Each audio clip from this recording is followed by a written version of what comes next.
Hello, and welcome to Sex and the State. I'm your host, Kathy Reisenwitz. Today's post is Learning to Organize in DC, Day 1 of NLAS. We go crazy for permitting reform.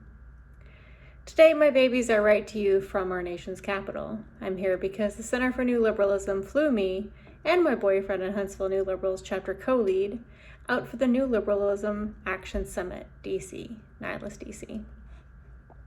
My dad asked if I'd be speaking at the conference. No, I told him. I get to go for free and I don't even have to speak. Then a week before we left, a team member invited me to join a panel about our nascent chapter. Thank goddess my panel was on day 1, right after opening remarks. This left me very little time to sit there waiting nervously to do or say something stupid in front of 150 policy nerds. Here's my deck if you're curious. Rob took about 1 million pictures at my request. I think I sounded okay, but I'll tell you this for sure, I looked great. Which was a very nice change, since 99% of the time I'm wearing sagging shorts and baggy tees in the summer and sweatpants and hoodies in the winter. My hair is greasy as fuck and I'm makeup free except for tinted sunscreen. After looking good for my panel, I learned about a bunch of orgs I'd never heard of in the next panel, which featured Andy Flick and Catherine Sorensen, Executive Director of the New Democrat Coalition and Political Director of the New Democrat Coalition Action Fund, respectively. We also heard from Andy Levine, Executive Director of the Blue Dog Coalition, and Phil Gardner, Senior Advisor for U.S. Representative Marie Gluesenkamp-Perez.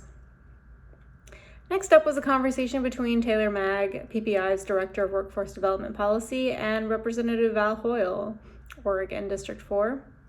I was surprised to learn that fewer than 40 districts are swing districts. Hoyle represents the part of Oregon that runs from the California border to 250 miles up the Oregon coast. Her district encompasses the University of Oregon and Oregon State, as well as miles of timberland, mill towns, and forests. It includes 3 super conservative and 3 solidly blue counties. Like the vast majority of the U.S., this area has polarized. Here, the extremes are wealthy people who want to live on the gorgeous Oregon coast and people living in rural poverty. These areas used to have blue-collar jobs that would allow able-bodied men to provide their families with a solid middle-class life. These jobs have largely evaporated, which is kind of weird now that I think about it. As far as I can tell, the trees are still there, and aren't lumber prices through the roof and a big reason housing is so expensive to build? Either way, Hoyle's voters are hungry for jobs, economic growth, and opportunities for a better life.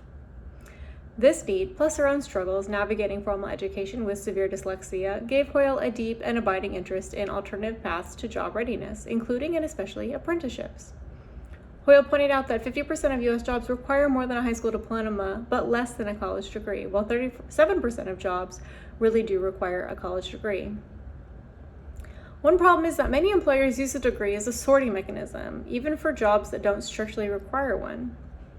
We need to rethink how we deliver education, Hoyle said. We need to stop paying schools for butts and seats and start measuring outcomes, such as certifications. Her advice for the left wing is sound. Don't talk down to people who actually work for a living, Hoyle said. She pointed out that college is one of the biggest polarizers between Democrats and Republicans. When we talk about the importance of a college degree, we can make people without degrees feel talked down to. Plus, if everyone actually gets a college degree will have the same impact on the job market as a high school diploma. Credentialism and degree inflation are not what we're going for here. Hoyle supports ensuring more students graduate from high school with useful certifications. Personally, I'd love to see Oregon and every other U.S. state abolish all laws that require licensure and/or certification to perform a job. However, I completely agree that it's totally unacceptable for fully half of U.S. jobs to require more than a high school diploma. Every single high school graduate should be either fully employable or among a select few who pursue jobs that require more training that they can't get while working.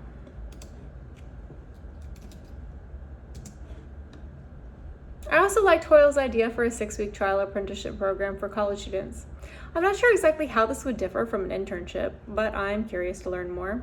For me, internships and writing for the school paper were the most valuable parts of college in terms of being career ready at graduation. Since many of us in the audience had plans to meet with congresspeople and/or their staffers later that afternoon, Taylor asked Hoyle for tips. Hoyle encouraged us not to get discouraged if we meet with the staff instead of our reps or spend more time with the staff. A half hour with a focused staffer is far more valuable than 12 minutes with a distracted rep. And ask your state rep for a tour of the Capitol. She also encouraged us to go find someone who you believe in and work on their campaign. This could be for city council, county commission, or school board. Never underestimate the profound effect you can have on your local communities. Choose people who want to do big things rather than people who want to be a big deal. And in her experience, the best legislators are the ones who fought and won tough races. Then I put my new coach heels back on, and Rob and I headed over to Capitol Hill to meet with staffers for Representative Terry Sewell, who also serves as co-chair of the Health and Healthcare Task Force for the aforementioned New Democrat Coalition. We met with her staffers, as well as the staffer for Representative Lucy McBath, Georgia, District 7. Everyone could not have been nicer. Then dinner, drinks, and big plans to take a little nap at 8:30 and then hit the town that ended up resulting in Rob and me getting 12 hours of much-needed sleep. Stay tuned for day two's shenanigans tomorrow.